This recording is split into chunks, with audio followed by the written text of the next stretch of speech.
प्रगति किया, इसको तो केंद्र को महसूस करना चाहिए और केंद्र को ये बिहार की जितनी मांग है उससे अधिक देना चाहिए। मंत्री भी स्वीकार करते हैं, केंद्र के जो मंत्री आते हैं, कि बिहार प्रगति कर रहा है। तो प्रगति में यदि बिहार की जो चाह है उसमें भी रोड़ा अटकाया जाता है तो बिहार कैसे प्रगति कर सकता है। इसलिए हम अभी भी उम्मीद करते हैं कि बिहार को 20,000 जो करोड़ की मांग है वो जायज है, इसको पूरा करने का प्रयास करना चाहिए।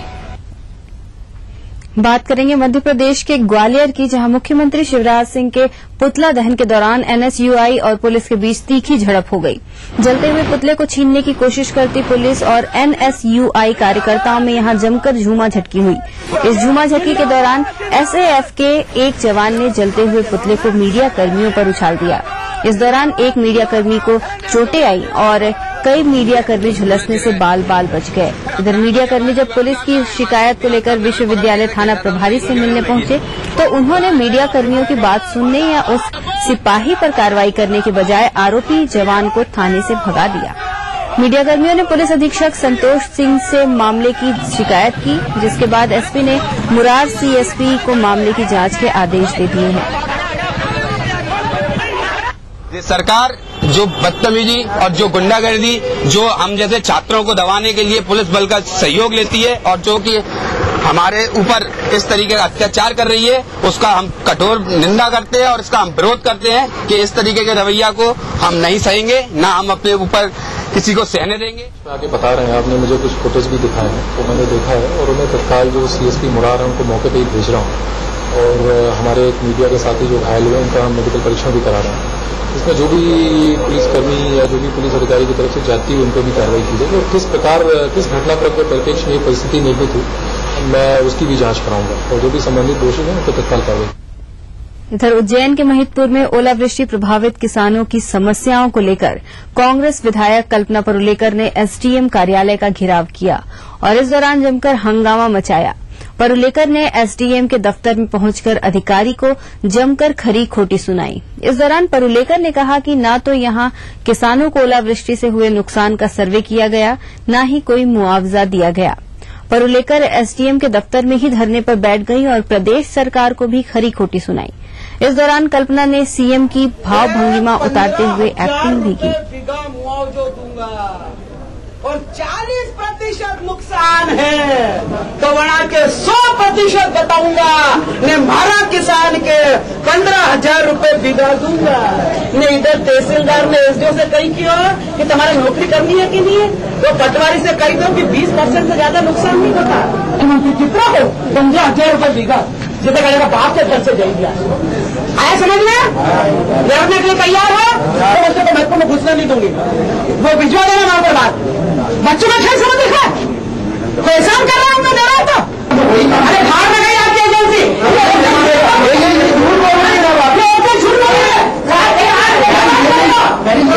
मैंने कहा आगे सामने बात कर रहे हो, मैं कह रही हूँ आपकी ड्यूटी ढंग से नहीं बता रहा। बात सुनने को तैयार नहीं हो क्या बोलेंगे। बात करेंगे छत्तीसगढ़ की, जहां विधानसभा के नेता प्रतिपक्ष रविन्द्र चौबे का सनसनीखेज बयान सामने आया है। बेमेतरा में रविन्द्र चौबे ने एक अधिकारी को समझाइश भरे लहजे में धमकी देते हुए ये कह दिया कि अगर कहीं कोई भी गलती की तो मैं सबकी कब्र खुदवा दूंगा। दरअसल हुआ यूं था कि 13 अप्रैल को रविन्द्र चौबे बेमेतरा में आगजनी के पीड़ितों से मिलने के लिए गए हुए थे। तभी वहां मौजूद अधिकारियों को रविन्द्र चौबे समझाइश दे रहे थे कि अगर पीड़ितों की मुआवजा राशि में कोई कटौती की गई तो वे उनकी कब्र खुदवा देंगे। पीड़ितों की हालत देख गुस्से से भरे नेता प्रतिपक्ष शायद ये भूल गए कि वो क्या बोल रहे हैं। बता दीजिए आपके जो है ना वो क्या क्या नाम, अब नहीं इतने सारे लोगों के सामने नहीं बोल रहा हूँ, क्या क्या सब 1 रुपये कटौती नहीं होना यहाँ, बता देना सबको।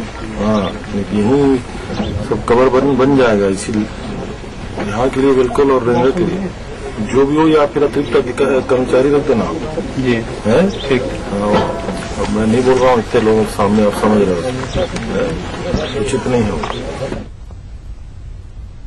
सरकार की ओर से आरबीसी का जो मुआवजा है मैं समझता हूं कि ऐसे प्राकृतिक आपदा के लिए पर्याप्त नहीं है। जितना मिला है वो तो आरबीसी के तहत दिया गया है, लेकिन ऐसे स्थानों पे माननीय मुख्यमंत्री जी को उदारता बरतनी चाहिए। मैंने अभी प्रशासन से कहा है कि जहां जहां क्षति हुई है उसका आकलन ठीक से कर लें और उसका रिपोर्ट थ्रू कलेक्टर सरकार को भेजे। हम माननीय मुख्यमंत्री जी से चर्चा करेंगे।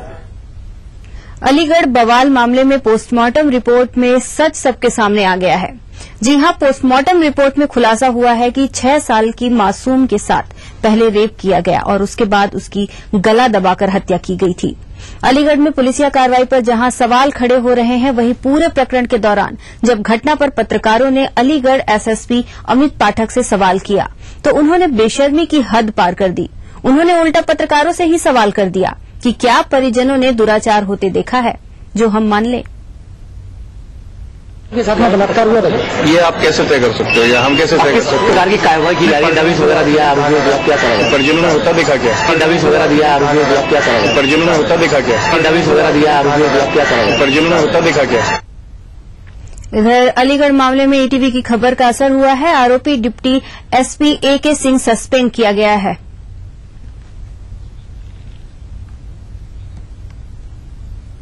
वक्त है एक ब्रेक का, जल्द हाजिर होंगे।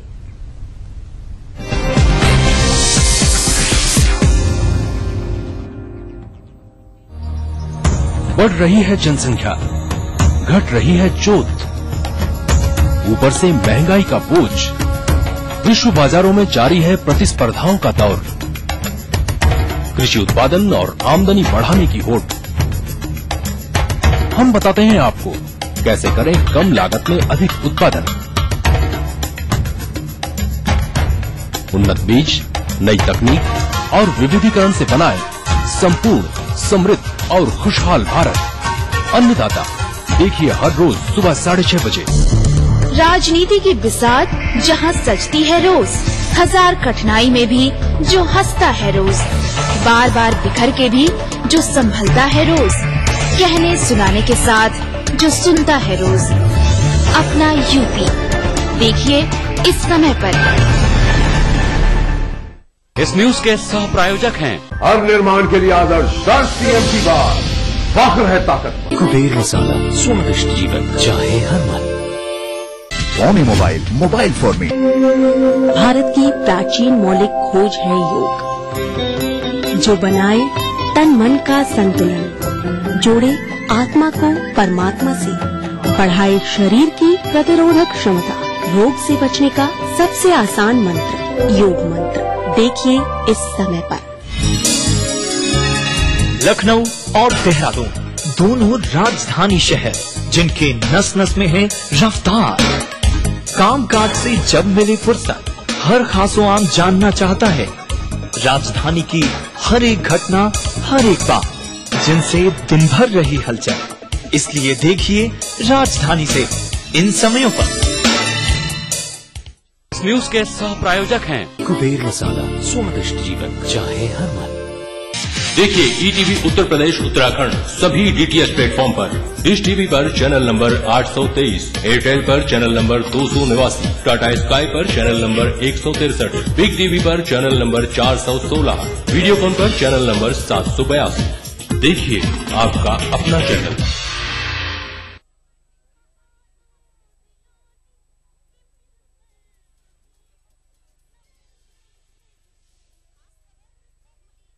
जब कोई बाग पोस्ट में आम खबरों की भीड़ जो दिखाई अलग से, ऐसी ही खबरों को हम चुनते हैं और दिखाते हैं। खास खबर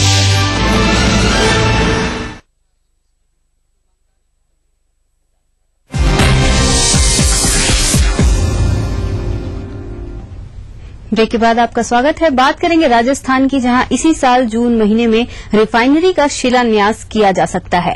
रिफाइनरी की तैयारियों को लेकर बनाई गई टास्क फोर्स की पहली बैठक गुरुवार को मुख्य सचिव CK मैथ्यू की अध्यक्षता में हुई।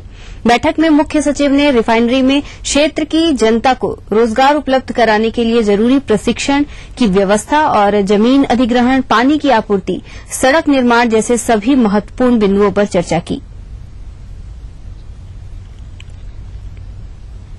राजस्थान के मुख्यमंत्री गहलोत की एक पहल प्रदेश भर के सरपंचों के माथे पर नई शुरुआत का सेहरा बंधवाएगी। सरकार ने आदेश जारी कर प्रदेश भर में 5,000 से भी ज्यादा राजीव गांधी सेवा केंद्रों का लोकार्पण सरपंचों की अध्यक्षता में करवाने का मन बनाया है। सुप्रीम कोर्ट के मुख्य न्यायाधीश जस्टिस अल्तमस कबीर आज सिरोही के पिंडवाड़ा में ग्राम न्यायालय भवन का लोकार्पण करेंगे। इस कार्यक्रम में राजस्थान हाईकोर्ट के मुख्य न्यायाधीश जस्टिस अमिताभ राय समेत कई न्यायिक अधिकारी मौजूद रहेंगे।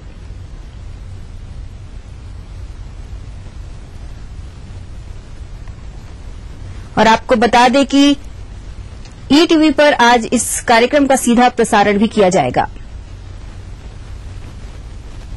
बुलेटिन में इतना ही। मुझे दीजिए इजाजत और आप देखिए आज की तिरछी नजर। नमस्कार।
ईटीवी के सभी प्यारे दर्शकों का योग मंत्र में स्वागत है।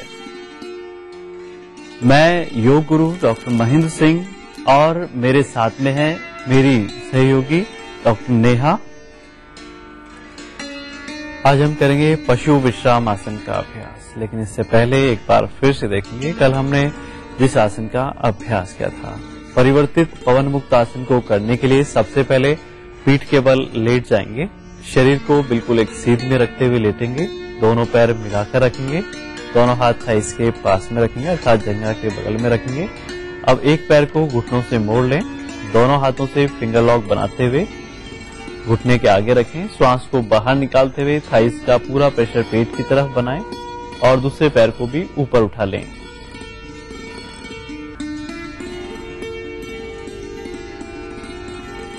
इस तरह से बदल बदल के करेंगे, ललाट को घुटने की तरफ ले जाते हुए। अब दूसरे पैर से बदल बदल के इस आसन का अभ्यास करते रहें। ध्यान रखें श्वास को पूरा बाहर निकालते हुए पहले थाइस का अधिकतम प्रेशर पेट की तरफ बनाएंगे। और ध्यान रखने योग्य बात है कि इसमें दूसरा पैर भी थोड़ा सा ऊपर उठाकर रखते हैं।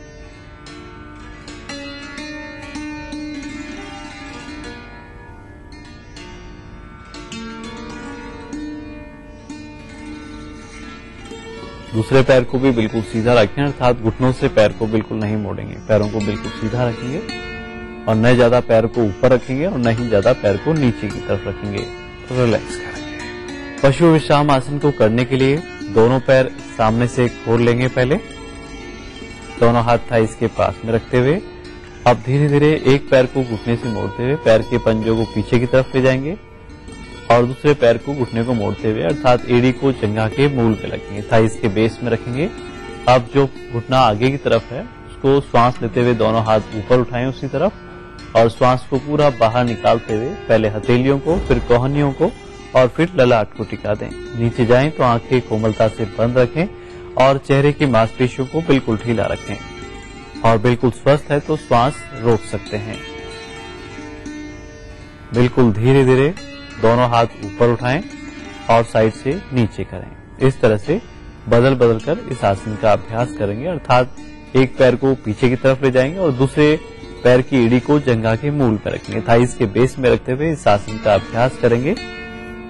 श्वास लेते हुए दोनों हाथ पूरे ऊपर उठा लें और श्वास को पूरा बाहर निकालते हुए झुकें आगे की ओर।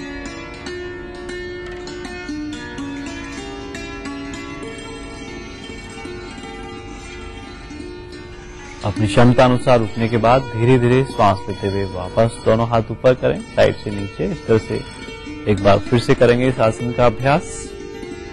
और ध्यान रखें, कोई भी आसन करें तो अपना पूरा ध्यान अपने पूरा शरीर के प्रति, अर्थात शरीर का जो भी अंग क्रियाशील हो रहा है उस पर अपना ध्यान केंद्रित करते हुए आसन का अभ्यास करें।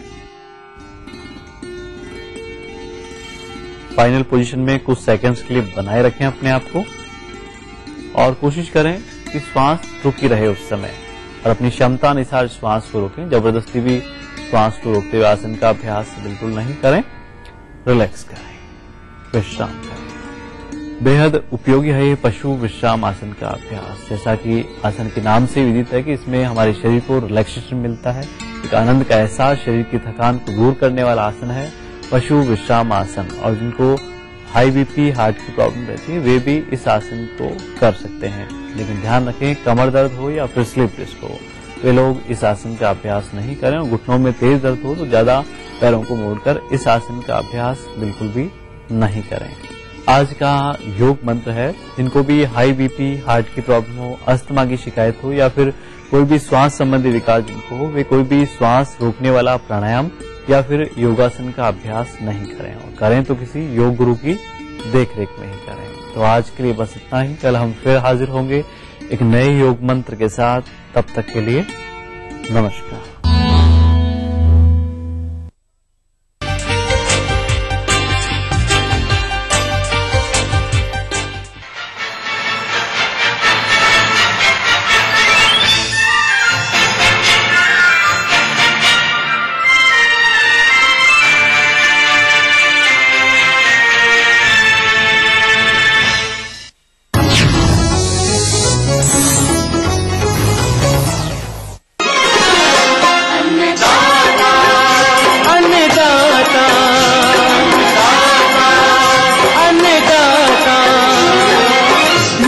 तुम्हारा अन्नदाता, पग पग पर है संग तुम्हारे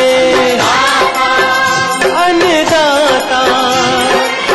लहू किसानों का बन के पसीना सींचता है धरती का सीना।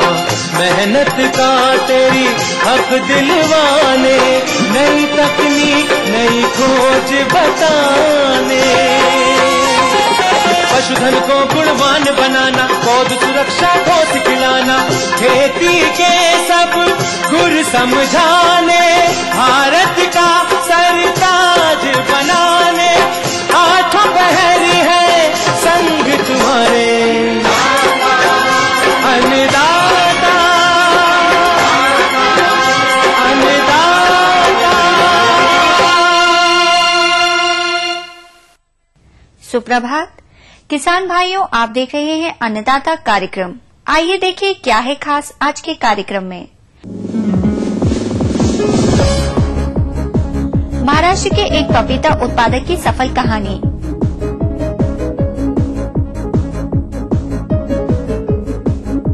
दुधारू पशुओं में समस्याएं एवं निदान।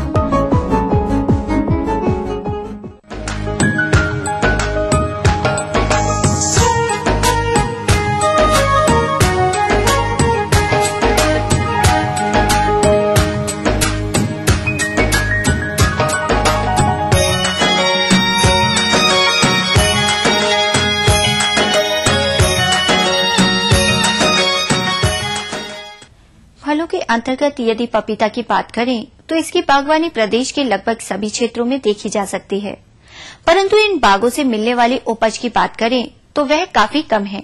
यदि कम उत्पादन के कारणों पर गौर करें तो किसानों द्वारा पपीते की सही प्रजातियों का चयन न करना, नस्ल तैयार करने से लेकर पपीते की खेती में समय समय पर किए जाने वाले प्रबंधनों एवं कार्यों में लापरवाही के फलस्वरूप पपीते के बाग में रोगों का प्रकोप कम फलन देखने को मिलता है, जिससे कि पपीता की खेती करने वाले किसानों को प्रति एकड़ कम लाभ में ही संतोष करना पड़ता है।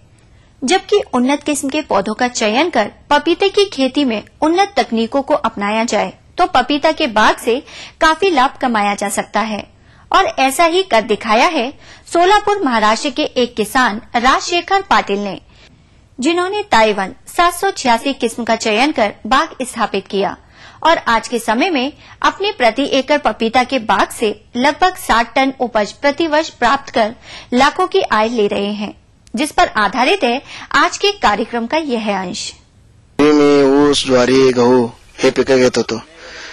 आता पपईचं लागण केलेलं आहे. मका काढल्यावर पहिल्यांदा ट्रॅक्टरनं महाराष्ट्र के इन किसान भाई ने 18 मार्च 2012 को 3 एकड़ क्षेत्रफल पर पपीते की पौध खेत में रोपित की थी, जिससे इनको एक वर्ष में 60 टन प्रति एकड़ का उत्पादन प्राप्त हुआ और इस उत्पादन को लगभग 7 रुपए प्रति किलोग्राम के औसत बाजार भाव से बेचकर 4,20,000 रुपए की आय प्राप्त की गई। अब यदि इनके द्वारा लगाए गए लागत खर्च की बात करें तो खेत की तैयारी पर 5,000 रूपए, पौध पर खर्च 7,250 रूपए, खाद एवं उर्वरक पर खर्च 62,000 रूपए, कीट व रोगनाशक दवाओं पर खर्च 21,000 रूपए, श्रमिक खर्च 28,000 रूपए होता है और इस लागत खर्च पर पूंजी ब्याज होता है 7,400 रूपए।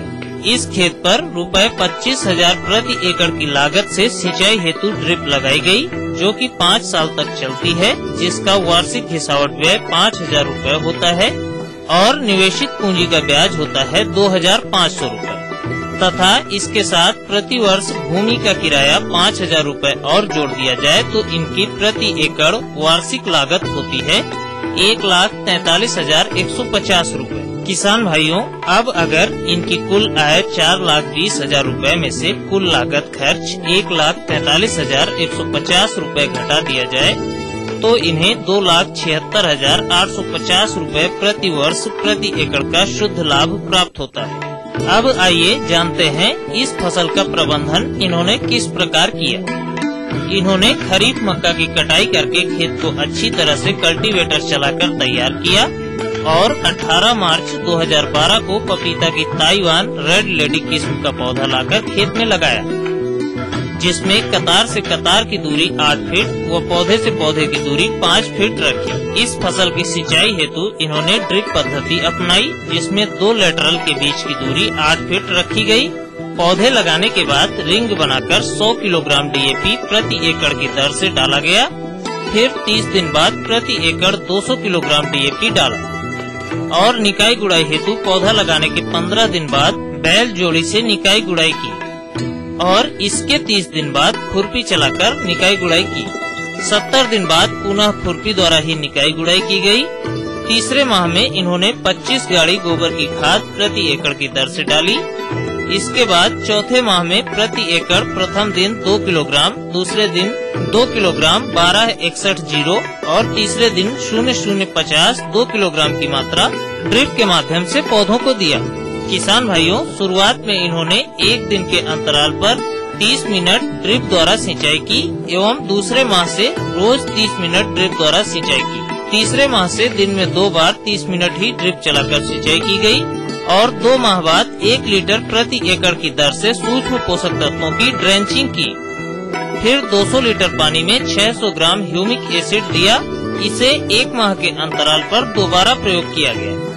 तीसरे माह में फूल आना प्रारंभ हो गया एवं 5वें माह में प्रति एकड़ 200 kilogram DAP, 200 kilogram single super phosphate व 200 किलोग्राम पोटाश, 20 किलोग्राम सूक्ष्म पोषक तत्व दिए गए। किसान भाइयों, इन्होंने चौथे माह से तरल उर्वरक देना प्रारंभ किया, जिसमें 0,6050 2 किलोग्राम, 1261 2 किलोग्राम 1 दिन के अंतराल से फलों के परिपक्व होने तक दिया और फलों के परिपक्व होने से अंतिम तुड़ाई तक 5 किलोग्राम इन्हीं उर्वरकों की मात्रा को दिया। इस तरह प्रति एकड़ 1261 व 0050 तरल उर्वरक 300 किलोग्राम प्रत्येक दिया गया। इनकी फसल में कहीं कहीं लीफ कर्ल रोग का प्रभाव दिखाई दिया तो इन्होंने दवा का छिड़काव किया।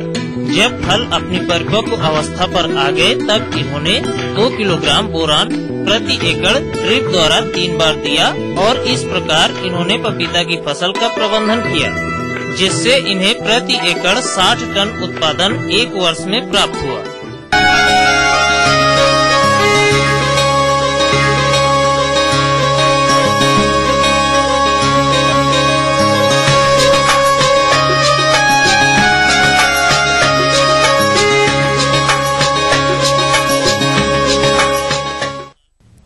दुधारू पशुपालन अपने प्रदेश के लगभग सभी किसानों द्वारा अपनाया जाता है और इससे अच्छा लाभ अर्जित करते हैं, परंतु कुछ प्रबंधन खामियों एवं लापरवाहियों के फलस्वरूप कभी कभी पशुपालन व्यवसाय में कुछ न कुछ समस्याएं देखने को मिलती हैं, जिससे कि पशुपालक भाई काफी परेशान होकर आनन फानन में दवाइयों पर ज्यादा खर्च कर देते हैं। यदि इन समस्याओं की बात करें तो थनैला रोग, पशुओं के पेट में दर्द तथा एंथ्रेक्स जैसी बीमारियां प्रमुख हैं। अतः इन बीमारियों का उपचार की अपेक्षा बचाव ही सबसे सरल एवं सस्ता उपाय है। अतः इस तरह की समस्याएं आपके पशुओं में आए ही ना, और यदि आ जाएं तो इसका क्या इलाज है, इस पर प्रकाश डाल रहे हैं राष्ट्रीय होम्योपैथिक केंद्र नई दिल्ली के विषय विशेषज्ञ डॉक्टर नवल शर्मा। जो दिक्कतें आ रही हैं किसानों को, वो कई तरह की दिक्कतें हैं। एक तो कैटल की ब्रीड कैसी हो, उसकी प्रोडक्टिविटी उस ब्रीड से कैसे बढ़ाई जाए, कैटल का चारा कैसा हो, और कैटल को बार बार होने वाली बीमारियों से कैसे प्रिवेंट रखा जाए कम से कम मेडिकल कॉस्ट में, ताकि जितनी मेडिकल कॉस्ट कम होगी, दवाइयों के इलाज की कॉस्ट कम होगी और उसका जो जानवर कम बीमार होगा तो उसकी प्रोडक्शन अपने आप ही बढ़ेगी, दूध की प्रोडक्शन बढ़ेगी। इसमें कई भिन्न भिन्न प्रकार के टॉपिक हैं जो हम आज लेंगे। पहले तो आपके जो जानवर हैं उनका रख रखाव कैसा हो, उनकी हाइजीन होता है, उनकी साफ सफाई पे सबसे ज्यादा ध्यान दें। किसान भाइयों, ऐसे बदलते मौसम में पशुशाला की साफ सफाई पर विशेष ध्यान दें। पशुशाला की नियमित धुलाई होनी चाहिए और धुलाई वाले पानी में लाल दवा, जिसे KMNO4 कहते हैं, मिलाकर पशुशाला के फर्श को निर्जीवीकृत अवश्य कर लेना चाहिए। उनकी साफ सफाई पे पूरा ध्यान दें, उनको नहलाने पे, उनके समय समय पे उनके अंदर की जांच करें, उनको देखें शरीर पे कोई जख्म तो नहीं है, कोई घाव तो नहीं है, पूंछ उठा के पीछे से देखें पीछे कोई घाव तो नहीं है, उनके थनों की जांच करते रहें। बोवाइन मेस्टाइटिस नाम का रोग होता है जिसमें थनों में पस पड़ जाती है, दूध निकालने में बहुत दिक्कत आती है। किसान भाइयों, बोवाइन मेस्टाइटिस, जिसे कि थनैला रोग के नाम से जानते हैं, इसमें पशु का थन सूज जाता है और दूध निकालने पर दूध के स्थान पर थक्के तथा खून निकलता है। इसकी उग्र अवस्था पर धीरे धीरे पूरी तरह से थन सूख जाता है और दूध का निकलना एकदम बंद हो जाता है। इसमें मेरे किसान भाई एक पेन पेपर लें, एक दवाई लिखें होम्योपैथिक की, जो 4-4 गोलियां दिन में 3 बार मवेशियों के मुंह में डालें, उसके पके हुए थन बिल्कुल ठीक हो जाएंगे 2-3 दिन में। दवाई का नाम है सिलीशिया 30। इस दवाई को 5-6 दिन सेवन करें। इसको जानवर के मुंह में 5-6 गोलियां आधे कप पानी में घोल के एक मोटा इंजेक्शन बिना नीडल के इंजेक्शन में भर के उसके मुंह में डाल दें, तो ये बोवाइन मेस्टाइटिस नाम का उसका रोग बिल्कुल ठीक हो जाएगा और थन से आराम से उसका दूध आना शुरू हो जाएगा। दूसरी चीज, अब चारे की जो क्वालिटी, चारा किस प्रकार का हो, यही मैं कहूंगा कि चारे के बारे में आप ध्यान रखें। चारा साफ हो, उसमें ऐसे पदार्थ ना जाएं जिससे कि पशु का पेट दर्द हो, ऐसी वीड्स ना जाएं, कोई ऐसा चीज ना खाए, क्योंकि चारे के साथ जब पेट दर्द वाली कुछ वीड्स अंदर जाएंगी उसका पेट दर्द होगा, उसका आप ट्रीटमेंट में पैसा वेस्ट कर देंगे, उतने दिन वो दूध नहीं दे पाएगा ढंग से। अब जब जानवर को पेट दर्द हो, उसे कॉलिक कहते हैं, जानवर लोटने लग जाता है, कई बार मुंह से झाग भी आ सकता है, उसकी एक बहुत ही अच्छी दवाई है कोलोसिंथ 30। जानवर को हर 2-2 घंटे बाद या आधे घंटे बाद भी दे सकते हैं जब आपको लगे जानवर को कॉलिक हो गया है। तो मैं अपने किसान भाइयों से कहना चाहूंगा, आप कुछ भी अपनी दिक्कतें, जानवरों की बीमारियों के बारे में किसी भी प्रकार की दिक्कतें हों तो आप मुझे जरूर लिखें, तो आपकी सारी प्रकार की समस्याओं का समाधान होगा। अन्नदाता कार्यक्रम में समय हो चला है एक ब्रेक का।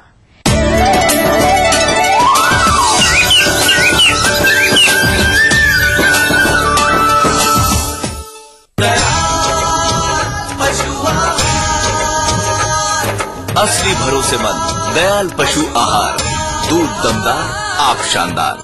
कृषि एवं कृषि